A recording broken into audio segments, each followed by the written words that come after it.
മക്കയിൽ ഒരു പെണ്ണുണ്ടായിരുന്നു, സുന്ദരിയായ ഒരു പെണ്ണ്, കാണാൻ നല്ല കാന്തിയുള്ള പെണ്ണ്.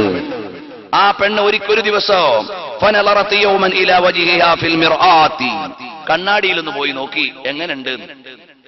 അപ്പോൾ പെണ്ണ് നോക്കിയപ്പോ തരക്കേടില്ല.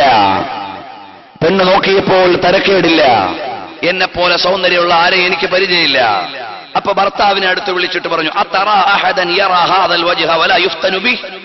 അല്ലയോ പ്രിയപ്പെട്ട ഭർത്താവേ, എന്റെ ഈ മുഖം കണ്ടാൽ വഞ്ചിക്കപ്പെടാത്ത ആരെങ്കിലും ഉണ്ടെന്ന് നിങ്ങൾക്ക് അഭിപ്രായമുണ്ടോ? എന്റെ സൗന്ദര്യം കണ്ടാൽ വീഴാത്ത ഏതെങ്കിലും ആണുങ്ങൾ ദുനിയാവിലുണ്ടോ എന്ന് ചോദിച്ചു. അപ്പോൾ ഭർത്താവ് പറഞ്ഞു, നഅം, ഒരാളുണ്ട്. ചോദിച്ചു, ആരാണ്? ഉബൈദ് ബിൻ ഉമൈർ എന്ന് പറയുന്ന ഒരു ചെറുപ്പക്കാരൻ ഇവിടെ ഉണ്ട്. ഉബൈദ് ബിൻ ഉമൈർ നിന്റെ ലൈനിൽ വീഴൂല.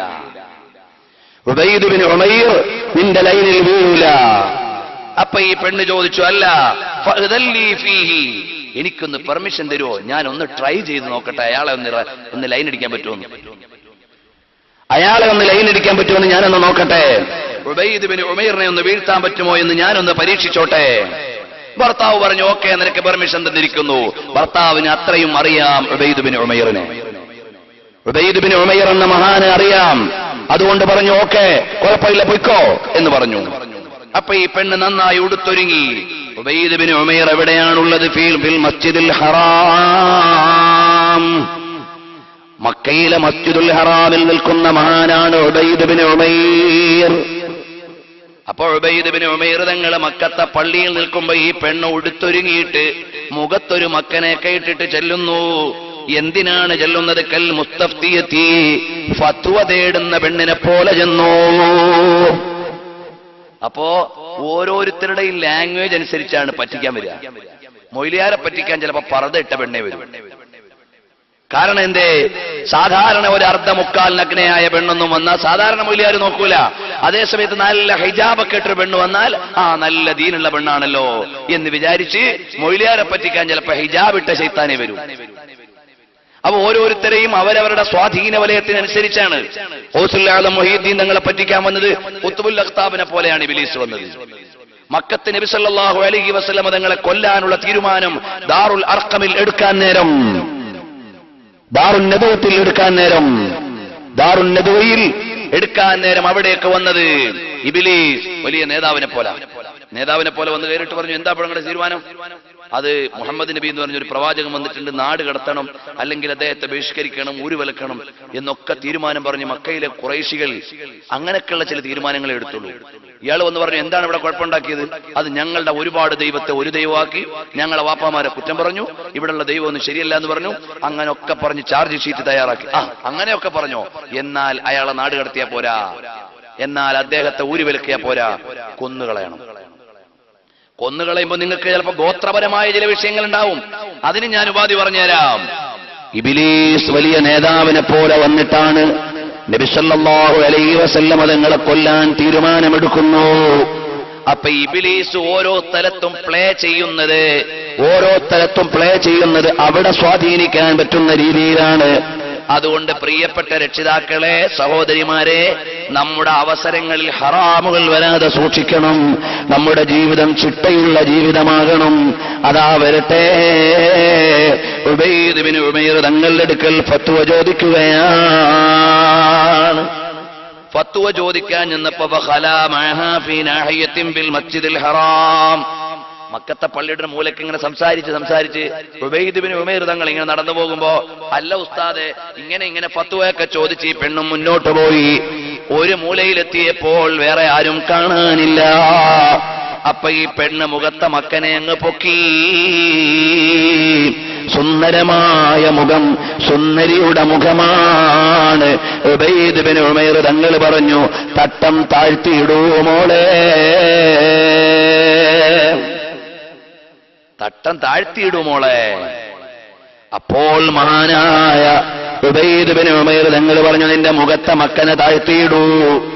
അപ്പൊ ഈ പെണ്ണ് പറഞ്ഞു, ഞാൻ മസാല ചോദിക്കാൻ വന്നതല്ല, മസാല ചോദിക്കാൻ വന്നതാണ്. ഞാൻ നിങ്ങളുടെ സൗന്ദര്യത്തിൽ വീണുപോയിരിക്കുന്നു, നിങ്ങളെ ഞാൻ ഇഷ്ടപ്പെട്ടുപോയി. ഞാൻ നിങ്ങളെ താൽപര്യപ്പെട്ടു പോയി, അതുകൊണ്ട് എന്നെ നിങ്ങൾ സ്വീകരിക്കണേ. ആലോചിച്ചു നോക്കൂ സഹോദര, മസ്ജിദുൽ ഹറാമിലാണ്. അബുൽ ഫറജ് ഇബ്നുൽ ജൗസി വിശ്വപ്രസിദ്ധ ചരിത്രകാരനാണ്. അപ്പോൾ അതാ അദ്ദേഹം രേഖപ്പെടുത്തുകയാണ്, ഈ പെണ്ണ് ഒറ്റയ്ക്കായി മഹാനായ ഉബൈദ് ബിൻ ഉമൈർ തങ്ങളോട് പറയാണ്, ഞാൻ നിങ്ങളെ വല്ലാതെ അങ്ങ് ഇഷ്ടപ്പെട്ടു പോയി, നിങ്ങൾ എന്റെ ആഗ്രഹം സാധിപ്പിച്ചു തരണം, ഞാൻ വല്ലാതെ വീണുപോയി നിങ്ങളിൽ.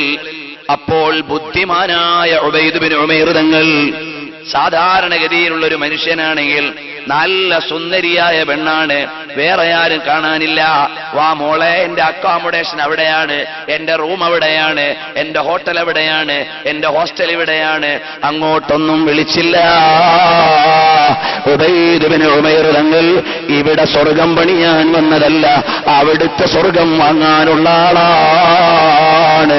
ഈ ജന്നത്തുൻ ത്വാബത് വത്വാബ നഈമുഹാ വനഈമുഹാ ബാഖിൻ വലൈസ ബിഫാനി. ഉബൈദ് ബിൻ ഉമൈർ തങ്ങൾക്കറിയാം ഇവിടുത്തെ താൽക്കാലികതകൾ മുഴുവനും തീർന്നു പോകുന്നതാണ്. ഇവിടെ വീഴേണ്ടവനല്ല ഞാൻ, ഇവിടെ താഴ്ന്നു പോകേണ്ടവനല്ല ഞാൻ. എനിക്കതാ അല്ലാഹു തആല ഒരുക്കി വെച്ചിരിക്കുന്ന വലിയൊരു സ്വർഗമുണ്ട്. അപ്പോൾ ഈ പെണ്ണിനെ എങ്ങനെയെങ്കിലും പിരിച്ചുവിടാനുള്ള പണി എന്താണ്? മഹാനായ ഉബൈദ് ബിൻ ഉമൈർ തങ്ങൾ ചോദിച്ചു, പെണ്ണേ,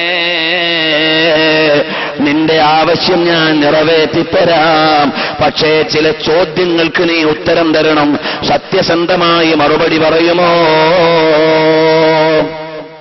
സത്യസന്ധമായി മറുപടി പറയാൻ നീ തയ്യാറാണോ മോളെ?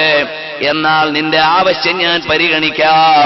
അതെ, ഞാൻ സത്യസന്ധമായി മറുപടി പറയാം. അല്ല പെണ്ണേ, നീ ഇവിടുന്ന് നിന്റെ മുമ്പിലേക്ക് മലക്കുൽ മൗത്ത് റൂഹ് പിടിക്കാൻ, അസ്റായീൽ അലൈഹിസ്സലാം റൂഹ് പിടിക്കാൻ വന്ന സമയമാണെങ്കിൽ ഈ ആഗ്രഹം ഞാൻ നിറവേറ്റിത്തരണോ? മോളെ, മലക്കുൽ മൗത്ത് റൂഹ് പിടിക്കാൻ വന്ന നേരത്താണെങ്കിൽ നീ പറയുന്ന ആവശ്യം ഞാൻ നിറവേറ്റി തരണോ? അല്ലാഹുമ്മ ലാ, പഠിച്ചോനെ വേണ്ട. പിന്നീട് ചോദിച്ചു, അല്ല മോളെ, നിന്നെ നാളെ മരിച്ച ഖബറിലേക്ക് വെച്ചിട്ട് മുൻകറും നക്കീറും ചോദിക്കാൻ വരുന്ന സമയമാണെങ്കിൽ നിന്റെ ഈ ആവശ്യം ഞാൻ നിർവഹിച്ചു തരണോ? അപ്പോഴും ആ പെണ്ണ് പറഞ്ഞു, അല്ലാഹുമ്മ ലാ, വേണ്ട വേണ്ട. മഹാനായ ഉബൈദ് ബിൻ ഉമൈർ തങ്ങൾ പരലോകത്തിന്റെ ഓരോ ഘട്ടങ്ങളെയും എണ്ണിയിട്ട് ചോദിച്ചു, അല്ല മോളെ, ഇന്നാലിന്ന ഘട്ടങ്ങളിലാണെങ്കിൽ നിനക്ക് നിന്റെ ആഗ്രഹം ഞാൻ നിറവേറ്റി തരണോ? ഈ പെണ്ണ് പറഞ്ഞുകൊണ്ടേയിരുന്നു, അല്ലാഹുമ്മ ലാ, അല്ലാഹുമ്മ ലാ, പടച്ചവനെ വേണ്ട വേണ്ട. മഹാനവർകൾ ഏതുവരെ ചോദിച്ചു എന്നറിയുമോ? അവിടുന്ന് ചോദിച്ചു, അല്ല മോളെ, നാളെ പരലോകത്ത് എന്റെയും നിന്റെയും കർമ്മങ്ങൾ അല്ലാഹു തആല കണക്കാക്കുന്ന സമയത്ത് ആ ഘട്ടത്തെക്കുറിച്ച് വരെ മഹാനവറുകളും ഓർമ്മിപ്പിച്ചു കൊടുത്തു. അപ്പോൾ ആ പെണ്ണിനോട് ഉബൈദ് ബിൻ ഉമൈർ തങ്ങൾ പറയാണ്, ഇത്തഖില്ലാഹ്, അല്ലാഹുവിനെ സൂക്ഷിക്കു പെങ്ങളെ, ഫഖദ് അൻഅമ അലൈകി വഅഹ്സന ഇലൈകി. അല്ലാഹ് എത്ര വലിയ അനുഗ്രഹമാണ് നിനക്ക് ചെയ്തത്, എത്ര വലിയ നന്മയാണ് നിനക്ക് നൽകിയത്, എന്നിട്ട് നീ ഇങ്ങനെ ആയിപ്പോയോ മോളെ? ഉബൈദ് ബിൻ ഉമൈർ തങ്ങളെന്ന് ചോദിച്ചു. അവരല്ലേ ബുദ്ധിമാന്മാർ, വികാരത്തെ അതിജീവിച്ച വിചാരത്തിന്റെ ഉടമകൾ, അവരല്ലേ ശാരീരിക പ്രളയത്തെ അതിജീവിച്ചുകൊണ്ട് ചിന്താ ചക്രവാളത്തെ ഊതിക്കാച്ചിയവർ. അവരാണ് ഉന്നതമായ വിചാരത്തിന്റെ ഉപാസകർ. അവരവിടുന്ന് അധമ വികാരത്തിന്റെ അടിമകളല്ല, ഉയർന്ന വിചാരത്തിന്റെ ആളുകളാണ്. മഹാനായ ഉബൈദ് ബിൻ ഉമൈർ തങ്ങൾ ഈ പെണ്ണിനെ അങ്ങ് ഉപദേശിച്ചു വിട്ടപ്പോൾ ഫറജഅത് ഇലാ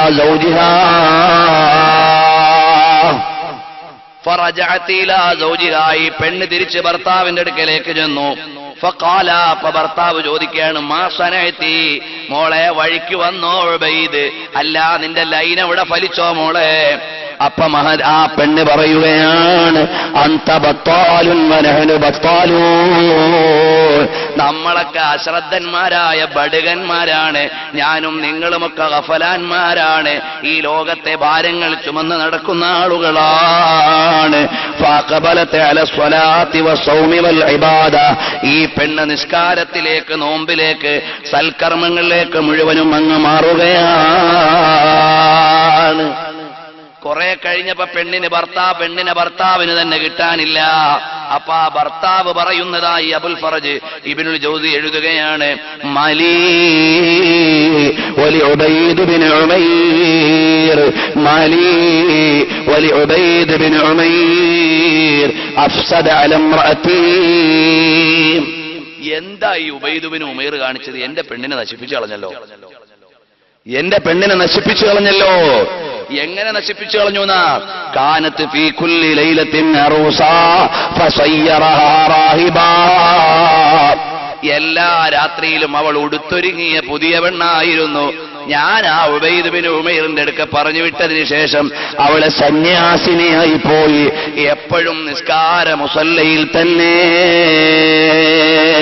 അവളെ എനിക്ക് പോലും കിട്ടാനില്ല. ആലോചിച്ചു നോക്കൂ സഹോദര, അതാണ് വിചാരത്തിന്റെ ലോകം, അതാണ് ദൈക്ഷണികരുടെ ലോകം. ഒരു പെണ്ണ് വന്ന് മാടി വിളിക്കുമ്പോ ഇല്ല ഇല്ല മോളെ, ഇത് കേവലം പുരുഷന്മാരെ മാത്രം പറയാൻ പറഞ്ഞ കഥയല്ല, മറിച്ചോ അള്ളാഹുവിനെ കുറിച്ചുള്ള ആലോചനയുടെ ശീലുകൾ വരുമ്പോ ജീവിതത്തെ ക്രമപ്പെടുത്താനുള്ള ഉപദേശമാണ്. ഉബൈദ് ബിൻ ഉമൈർ തങ്ങൾ ആ പെണ്ണിനോട് ചോദിച്ച ചോദ്യം, പെങ്ങളെ നിന്റെ മനസ്സിൽ ഉയരണം, ഉമ്മ നമ്മുടെ മനസ്സിൽ ഉയരണം, നമ്മുടെ ഹൃത്തടങ്ങളിൽ ഉയരണം. ഈ താൽക്കാലികമായ ജീവിതത്തിന്റെ ആസ്വാദനമല്ല, നാളത്തെ ലോകത്തേക്ക് വേണ്ടി ഒരുങ്ങി തയ്യാറാകണ്ടേ. അപ്പൊ ഈ ലോകത്തിന്റെ യാഥാർത്ഥ്യം മനസ്സിലാക്കിയവർ, പരിശുദ്ധമായ ഖുർആനിൽ അല്ലാഹു തആല പറഞ്ഞു, ഹൂറും മഖ്സൂറാത്തും ഫിൽ ഖിയാം, നാളെ സ്വർഗലോകത്ത് ചെല്ലുമ്പോ വിശ്വാസികൾക്ക് കിട്ടുന്ന ഹൂറികൾ ആരാണ്? മഖ്സൂറാത്തും ഫിൽ ഖിയാം, അവരവരുടെ ഖൈമകളിൽ ഒതുങ്ങിക്കൂടുന്ന പെണ്ണുങ്ങളാണ്, അവരവരുടെ ഖൈമകളിൽ ഒതുങ്ങിക്കൂടുന്ന പെണ്ണുങ്ങളാണ്. അല്ലാതെ രാവിലെ കണ്ടവനോട് ഐ ലവ് യു, ഉച്ചയ്ക്ക് കണ്ടവനോട് ഐ ലവ് യു, വൈകുന്നേരം കണ്ടവന്റെ കൂടെ വണ്ടി കയറി, അങ്ങനത്തെ പെണ്ണുങ്ങളല്ല.